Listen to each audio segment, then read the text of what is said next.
Hello,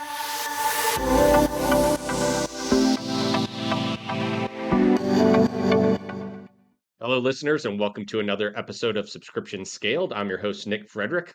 With me today, coming all the way from Hawaii, is Brad Smith, who is the founder and CEO of Codeless. Brad, welcome to our show. Thanks, Nick. Looking forward to this. Well, so since it's winter just about everywhere else, can you tell us what it's like in Hawaii today so that we can all live vicariously through you? Yeah, it's actually a little rainy right now. It's overcast. I think there's like a storm. I think it's worse over on the Big Island. I think they even have it snows on the Big Island like once a year at Yeah. like the very top of Mauna Kea, and so it's a little rainy today. But I mean, it's still like 77 And I degrees. feel like you're just saying that to make the rest of us feel better, but we'll take it. We'll take it. Yeah, it's I feel like gray. I just can't a see the little- sun, so there's that. Too funny. All right, Brad, let's just start from the beginning. Tell us a little bit about Codeless, what it is, and kind of what you guys focus on there, and of course, your role and how you came to found it. Yeah, for sure. So Codeless is a content marketing agency. Essentially, we do a lot of strategy and actual production services for a lot of big SaaS companies. I started it something like 8 years ago or so, maybe a little more. We did a little more kind of full service SEO and some other stuff initially. But as I continued working in SEO, and I'm sure as most listeners today are aware, if they've done anything remotely related to SEO, it's hard. It's very difficult, and it's getting more difficult. And there's so many different aspects of it. There's technical SEO, there's content, there's off-page stuff like link building. So there's all these different aspects of it. And so at the time, we were like, let's just do one thing really, really well and kind of excel at that. So that's kind of what Codeless is and does. Is it focuses on that intersection of like content and SEO for a bunch of high-growth software companies. You say on your website that marketers suck at content and content writers suck at marketing. Why do you say that? Because that's a good question. I kind of learned that the hard way. I was a marketer who started writing and had success writing because I knew all the marketing stuff. And so that's like a key distinction, I think. That's what we try to continue doing, but we actually work with a lot of subject matter experts. A lot of times you'll see content come through that doesn't really sound right, and some people struggle to put their finger on why that is. A lot of times it's because it sounds like it's written by a freelance writer. In other words, it sounds like it's by someone who doesn't really know what they're talking about, and they're just kind of like trying to string together buzzwords or give you like the surface level. Or you'll see this where they give you absolute statements, like Facebook ads are always worse than Google ads. And it's like, well, that's not always the case. There's a lot of all these subtle nuance and hidden reasons, and depending on your business model or whatever, you kind of need experts and you kind of need people that know what they're talking about to go in depth on stuff like that. And the problem is it cuts both ways. So often it's very difficult to then also take really good writers and teach them all the nerdy marketing stuff, and to teach them how to write for different audiences and is one thing, but then teaching them like how to write for search intent and SEO and then do link building on top of that, it's very difficult. And so that's where I think we kind of exist in this very like narrow pocket of like this technical marketing and writing and doing it at scale kind of thing. Well, that is absolutely a niche market, and I can tell you, I come from an ops and IT background before, founding Rebar, and now having a business that we're trying to grow. I've had to come into this marketing and content creation, uh, putting all of this together, and I'm used to writing like manuals, like here's step instructions on how to do something. And so when I started writing my own content, it was very dry, probably very boring. It's hard to get people to engage with it because you're just trying to lay out all the facts, right? So getting into that, making engaging content, and especially in today's world of so much noise out there, is very difficult to do. And again, have that balance between those two. So, you guys specializing on that's got to be a market that's very much in demand. Yeah, for sure. It's one of those things, you fight as a business owner. You fight specialization for as long as you can until you realize it's the best way to go. Like until you try everything else, and then you realize for a number of different reasons you can't. It makes it really hard to hire when you're trying to satisfy like 10 different clients doing 10 different things, and they're not in different spaces, and they have nothing they need relates to one another. So you fight it for a while, and then you realize like, oh, actually, the more specialized you get, the easier it is to focus on the really hard problems, which I think is what we're trying to do now. Yeah. So is your client base exclusively SaaS, or do you guys play in other areas as well? We do play in other areas. We also have a lot of like affiliate publishing kind of media type businesses. Mhm. We also work with some like other service and product based businesses. Generally, we tend, because we are so like specific in what we do, it tends to work really well for companies that are like A, trying to grow a lot, B, have raised a lot of money, C, they're in this like winner take all type market where it's very, very, very competitive. And the competitors are usually pretty savvy and good. And um, the products or whatever that we're talking about and trying to sell ultimately are usually more complex. So it's not just like an impulse buy. Writing a piece of content for something that's an impulse buy, probably, you probably don't need to go into that depth. You probably don't need the most expensive writers. You don't need subject matter experts. Mhm. So generally that's where we come back to a lot of technology typically, because if we're selling like VPNs or whatever, you usually have to go into a lot of length to describe what these things are, why they're useful, and then like you said, somehow make all that interesting to read, which is never easy. Well, give us a little taste of the secret sauce here and how you guys take complex concepts and boil them down into something that's, engaging, but not too vanilla so that somebody who kind of is in that arena can still get value from it. Like, how do you find that balance? Yeah, there's a ton of different ways. I'll give you like a couple of like my favorite ones. One of them is an old copywriting framework called problem, agitate, solution. So in other words, instead of writing an article, we don't just want to jump straight into the solution, because most times if people don't have the need awareness yet, so if they don't realize this problem is an issue in their life, then they don't really care what the solution is. So we want to, the problem agitate thing goes back to like, well, what is the problem in someone's life? So with the VPN example, the problem in someone's life is different depending on where they're at.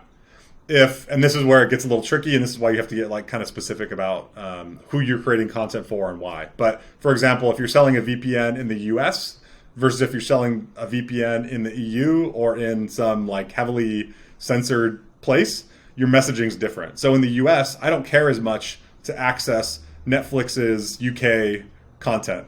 That's not really appealing to me. But if I was an expat living in China, I would very much like to get the US Netflix, or I would just like to escape censorship and be able to browse whatever thing on the internet that I want to.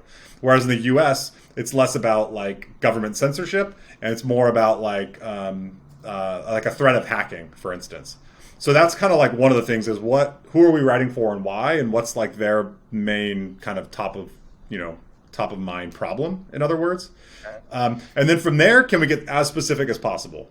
So using concrete examples usually makes this very easy. So instead of just saying like companies in the U.S. today need to be wary of their of being hacked or something. That's like super boring and vanilla. Instead, it's like you want to be a little dramatic about it and be like, on July 19th, Brad woke up to discover that $35,000 was stolen out of his Chase account because he used his debit card at Home Depot, and Home Depot was hacked in the largest scandal of cybersecurity in the history of the internet. I don't know. That's just like a made up example, but that's the type of like very concrete, specific example to highlight or agitate what that problem is of companies need more cybersecurity, need to be smarter. So you're kind of like tugging on people's emotional heartstrings a little bit to get them to like sit Yeah, up and care and actually read. yeah, yeah.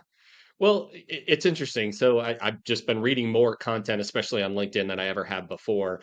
And it seems like the people that get the most engagement are the ones that make very declarative, controversial statements that they probably mean 90% of, but they don't mean 100% of the way. And they say it. And then you've got all these contrarian point of views, that end up in the comments. And there's a whole lot of back and forth and engagement.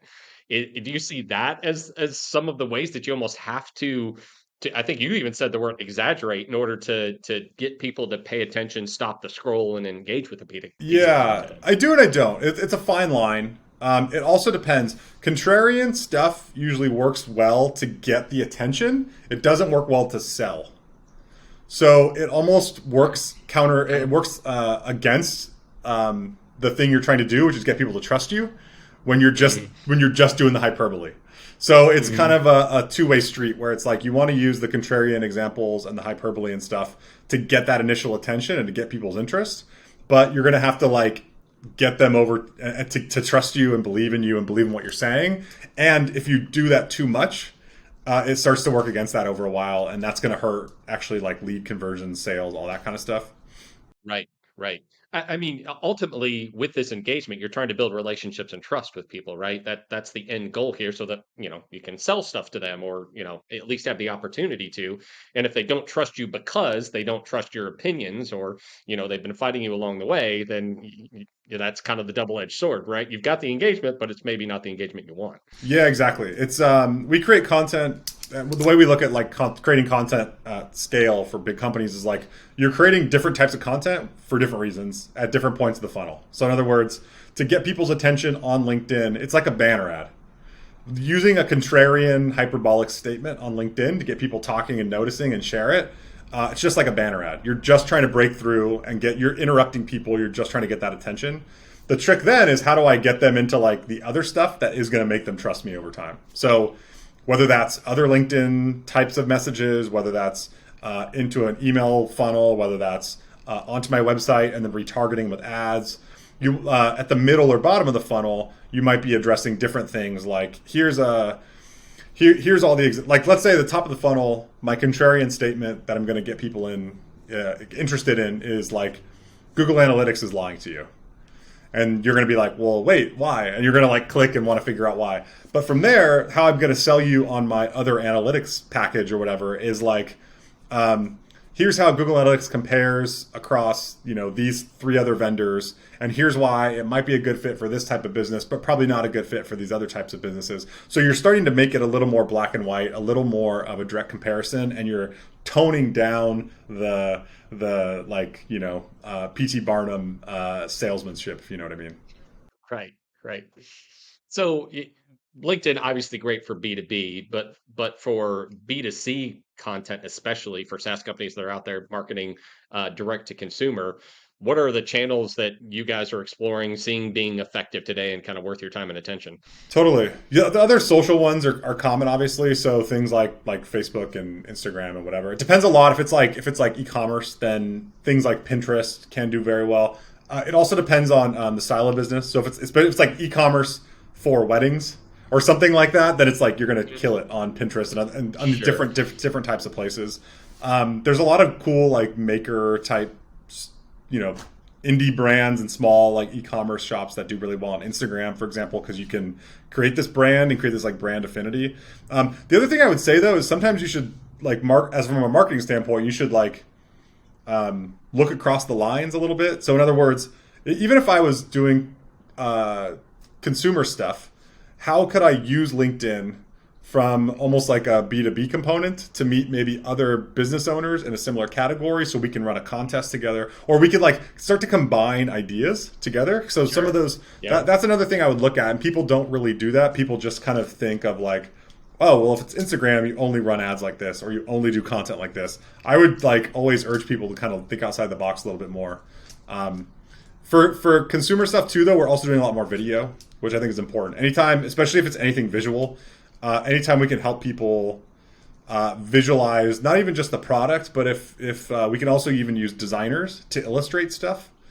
Anything we can make more interactive or more concrete, the better it is, regardless of what channel we're pushing it onto. Gotcha.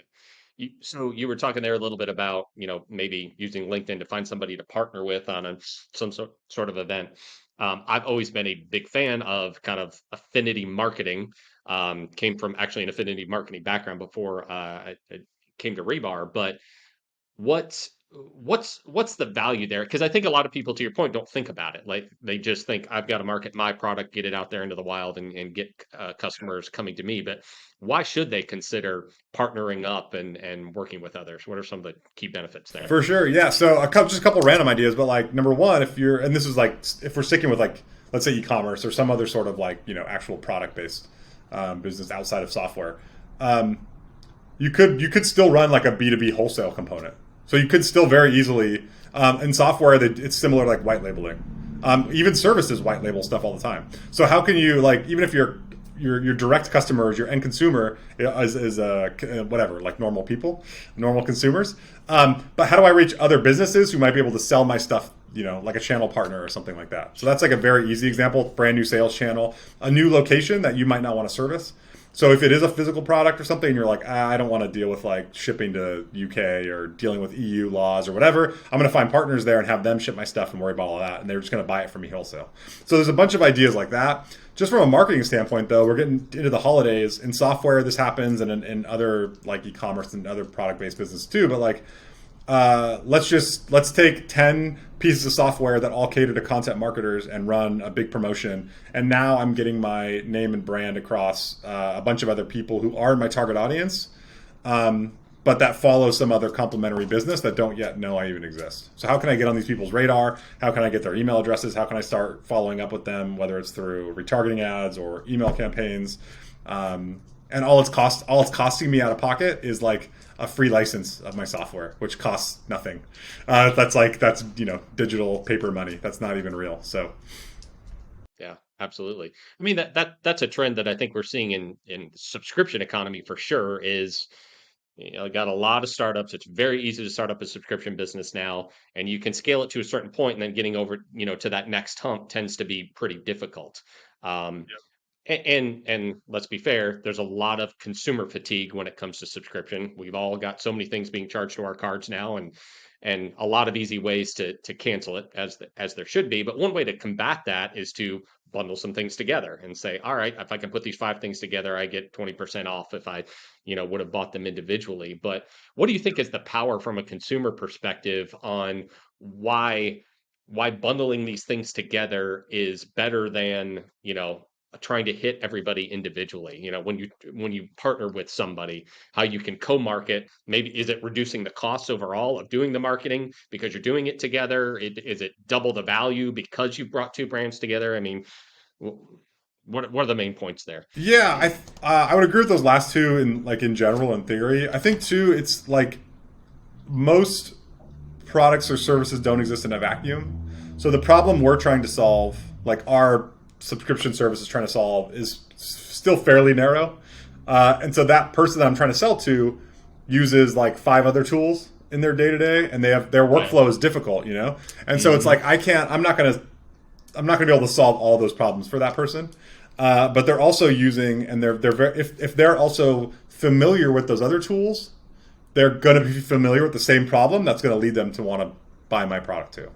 I think that's the other thing. So if I can in a sense, piggyback on brands they might be already using. So if I use a selfish example like Wordable, Wordable is great for like content marketers doing content at scale, like what our agency does basically. So if I know someone's already using Grammarly to check their work, that means they kind of care. They kind of are like probably going to be a pretty good fit for Wordable. Same goes for any other like SEO based tool, because again, they're doing content not just for fun, but for like a business reason behind it. They need to get it to rank better. They need to get it to perform. Therefore, they need to do it like in higher volumes. They have a lot of money riding on this, so there's a lot more onus or emphasis on them to actually solve this problem. And if we can help them solve one piece of that overall problem, I think it makes a lot of sense for like a consumer, because again, if consumers often have these same problems or pain points, and if they don't always know their own, they're not always like cognizant of what their problem is and why it's a problem.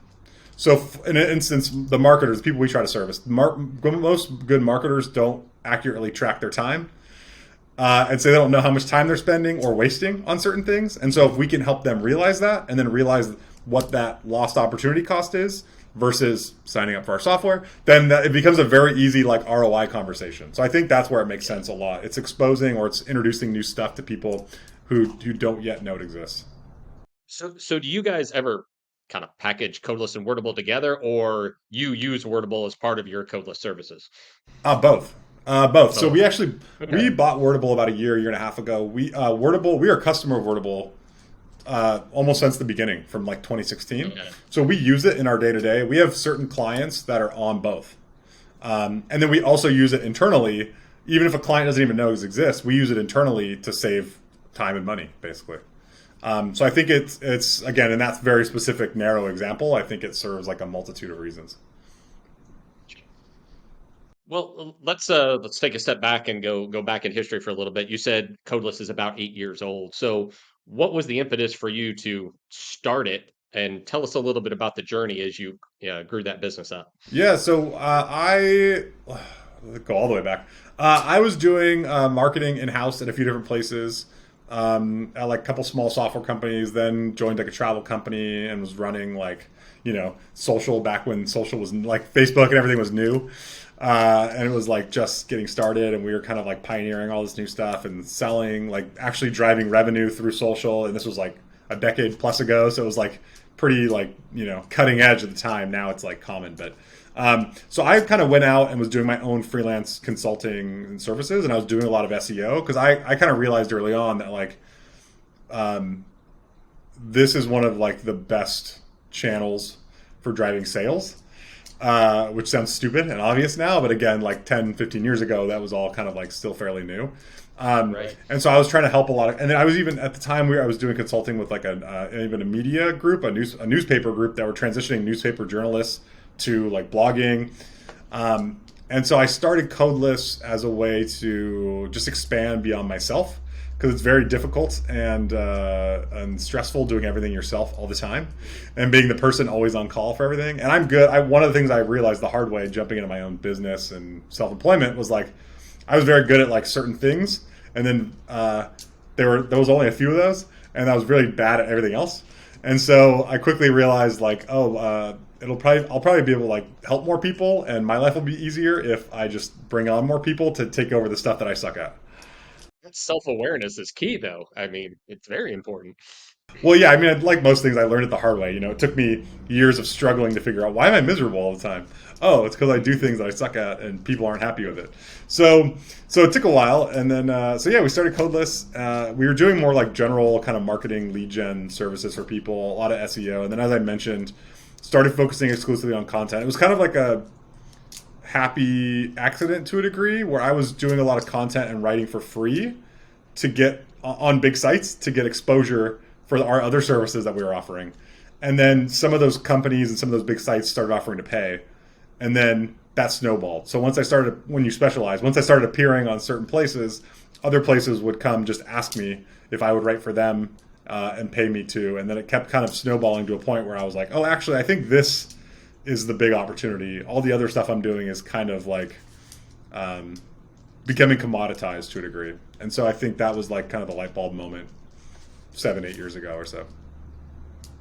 Do you think it's becoming most common now to outsource your content creation, or do you feel like a lot of organizations are still trying to, forge their own path and create their own? I think it's still fairly split. Personally, I think you should do a little bit of both. So I don't think there's like a hard answer, right or wrong. Usually doing either content that's very like personal, or you have a unique point of view, or you're doing content for a very sophisticated audience, or you have a very complex product. That type of content is usually better served with in-house people because they have the time to learn about your organization and learn all these unspoken rules and your like kind of gray area intangible worldview. That's very hard to like export out to a bunch of external people, and so that there's always a challenge with that. However, when you look at like how do I maximize output, how do I get the most content the fastest possible, that's good still, but it's not going to be, it doesn't need to, every piece doesn't need to be like the Sistine Chapel or anything. That kind of stuff is usually better by outside people, whether that's a group of freelancers or an agency. And agencies too are a little unique in that they also provide skill sets or expertise you don't already have. So if you hired an internal writer and that person was good, but you didn't, or could write really well, but you didn't know what to like actually assign to them, like what should we be writing about and why from an SEO standpoint, that's where you usually need like an external team or external consultant or someone to kind of help out. So I think there's pros and cons to each of those, and it kind of depends on like your business, where you're at, your stage or life cycle, all that fun stuff.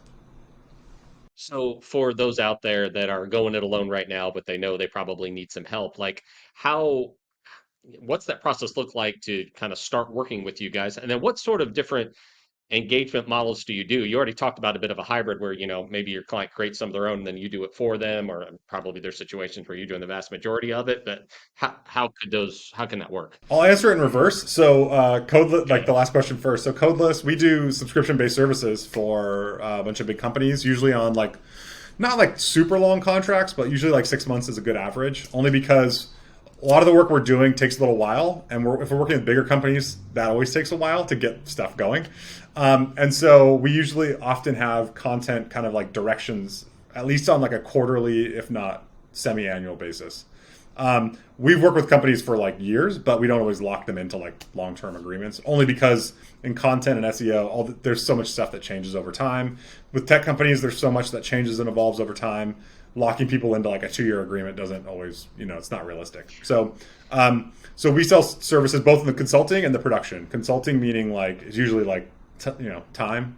It's usually like a factor of like, okay, well, we're going to come in and we're going to implement all these things for you. It's usually more of like a flat retainer. Our production services are usually like per unit. So we're going to do the strategy, the design, the content, all these things for you.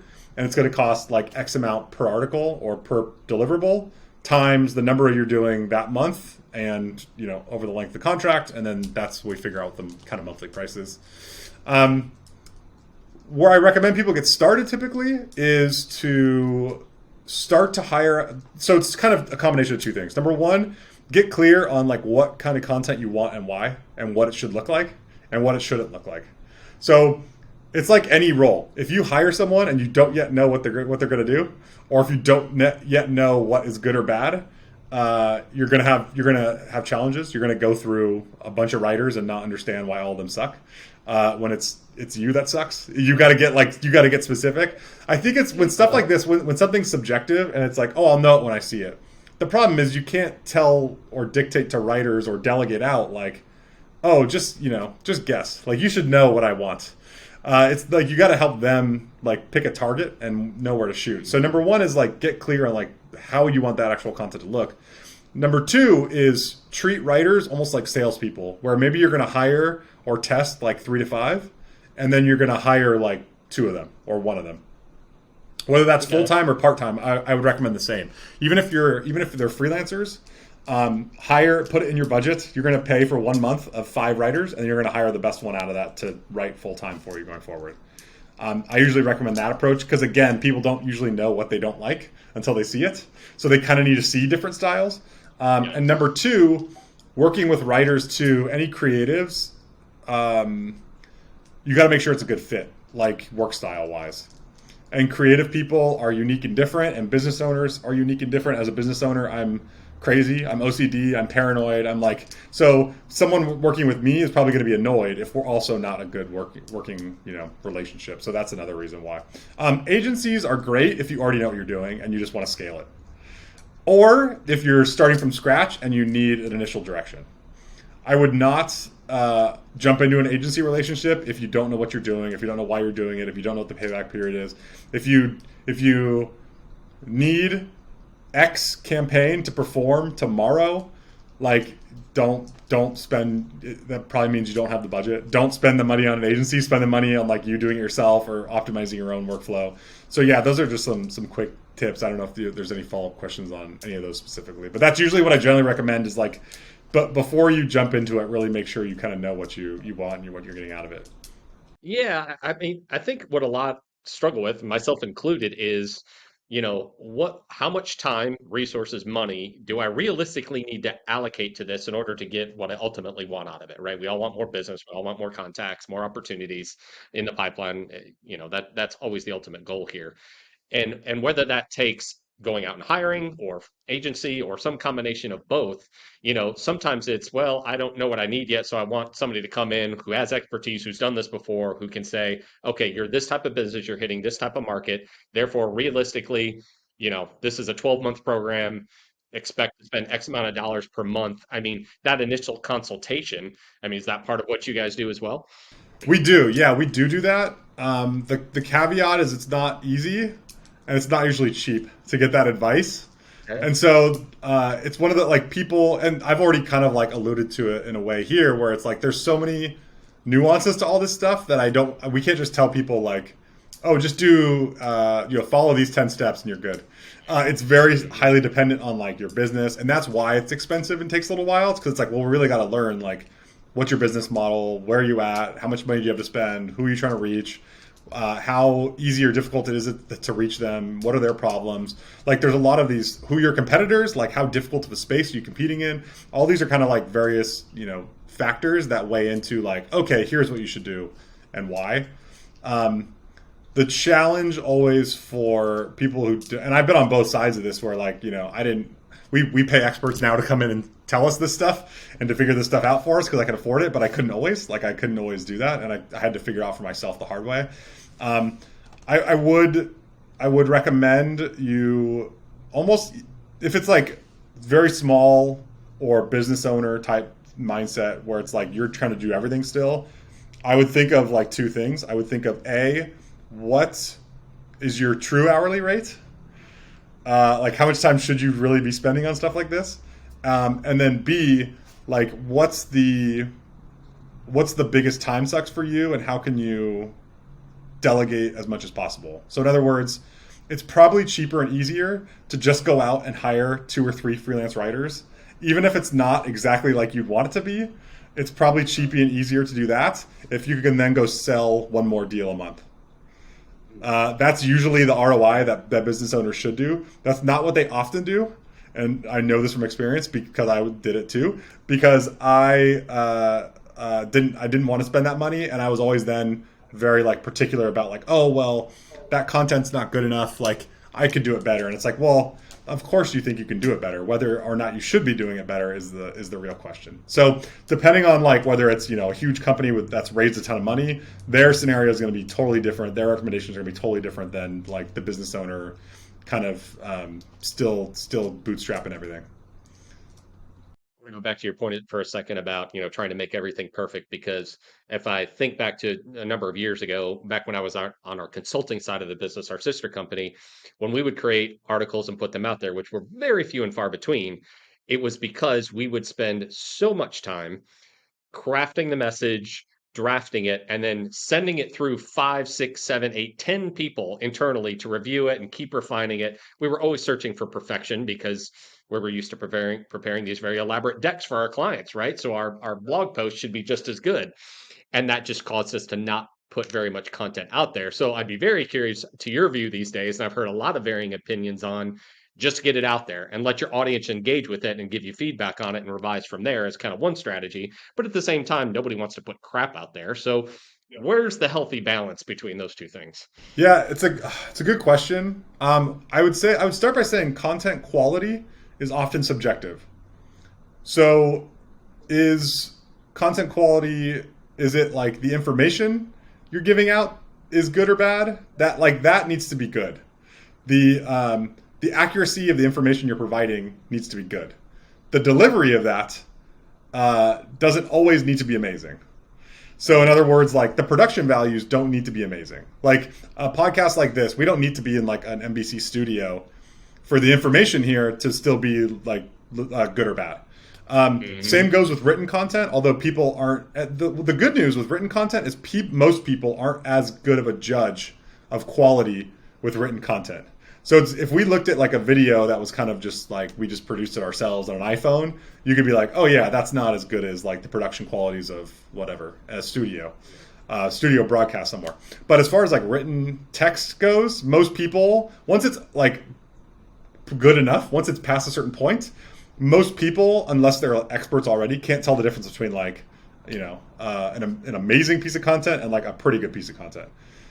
So most companies like obsess, incorrectly over the details too much. The other way it's subjective is that it's personal, style based. So you might like really formal phrasing, long flowing sentences, makes us sound really formal and smart and whatever. And I like snarky and informal and contractions, and both of those things could be right. It's just a matter of like what you like or don't like. And this is where people run into problems with writers, because it's like they think that writer isn't writing for the style they like or the tone they like, and therefore that writer's bad or the quality of that content is bad. And those aren't the same problem, if you know what I mean. So that's what I would urge people to do and focus on is like what's good or bad about this. Is the actual information of what's being delivered, and the accuracy and that stuff? Is it the basic copywriting and the grammar and the plagiarism, all that sort of thing, or is it just the style, the subjective stuff that your audience probably doesn't care about. Like your audience probably wants different styles. Your audience probably wants different viewpoints. If we're writing like blog content, especially, like people don't want overly formal, textbooky content, and that's again the more technical the product or service and the company tends to be, and the smarter the people in the organization, like the more they want to obsess about the details that don't matter in a weird way. We are sure as hell guilty here. The content was always there. That actually wasn't the problem. We knew what we wanted to say, but it was just, oh, I don't like the way that sentence really sounds. What if we did it this way? And it's like, we have changed nothing about the value that the reader's going to get out of this. We, just kind of got to get to a point and move on. And we've gotten so much better about that. But, one thing I'm seeing a lot on LinkedIn, you probably are as well, is that style of much shorter, especially in posts of like single one sentence paragraphs, a lot of spacing between things that it's all on trying to get it more readable and, make readers able to skim through it, which I assume is kind of a carryover from other social media platforms who are more tend more that direction. Do you think that's going to keep going, and will that permeate into longer form like blog posts and those types of things too? Are we getting towards bullet points and shorter thoughts than we historically were? Yeah, it's a good question. The short answer is I do think it's going more that way. We even write, even if we'll do like really, really long articles. So we'll write 2,000, 5,000, 10,000 word articles, but but the max number of sentences in a paragraph might be like 4 or 5. So we might still do, in an ideal world, what you're doing or what you should be doing. It goes back to like copywriting too. You should be varying sentence length and paragraph length to like quicken up or slow down the pace. And so you should be subtly, like from a writing perspective, you should be doing this to like, if I want people to read through something faster, or to like, if I'm trying to make like a dramatic point or something, that's where I'm going to break it out into its own line, and it's going to be one sentence. If I'm trying to slow things down a little bit and get someone to like digest how these 3 concepts fit together, I'm going to do a longer paragraph, and I'm going to make it a little more formal language. I'm going to so there's, or even like shorter sentences versus longer sentences. All this stuff should kind of like play into that.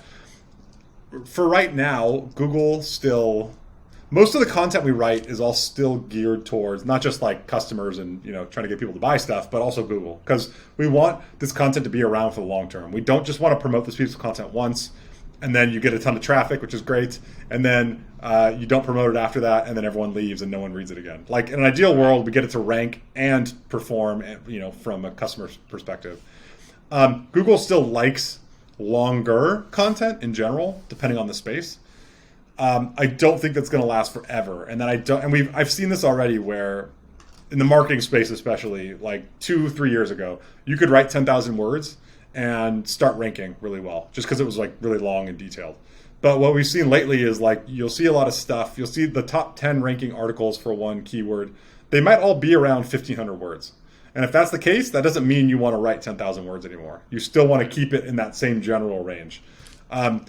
However, I do think as that changes, as search evolves and changes, as more competition on stuff like LinkedIn and everything else, there's only going to be like more noise. And then as video continues to dominate, I do think there's going to be more of a preference towards shorter, more digestible stuff.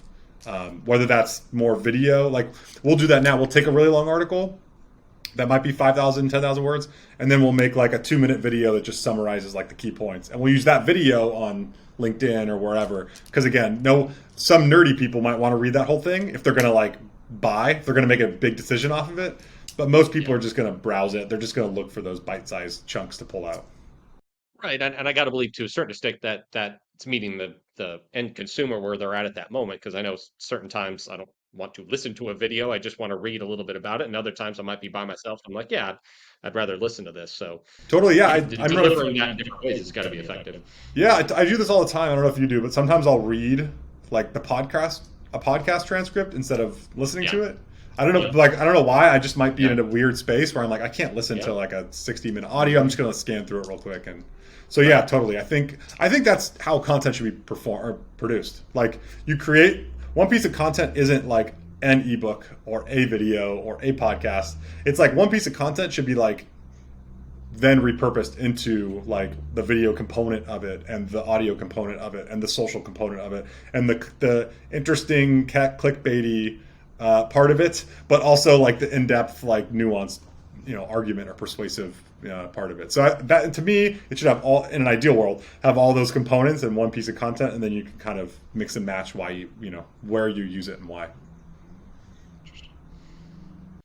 Brad, I've taken a ton of notes here and gotten a lot of takeaway from our conversation today. So really appreciate everything that you've shared. If anybody listening to the podcast has more questions, want to get in contact with you or learn more about Codeless, where can they do that? Yeah, definitely. Thank you, Nick. It's been super fun. Anyone can go to Codeless. It's just codeless.io. And then Wordable, the other tool we mentioned, was called wordable.io as well. I'm on LinkedIn, but I'm not super active on there. I think my account name is like BS Marketer, because those are my initials. And Did you realize what you were doing there? marketers are all kind of full of BS too. So they need to take themselves less seriously sometimes. Yeah, awesome. Well, Brad, really enjoyed the conversation today. Like I said, learned a lot, but just enjoyed chatting with you. So thanks for coming on today. Really appreciate it. Thank you, Nick. Appreciate it. Thanks.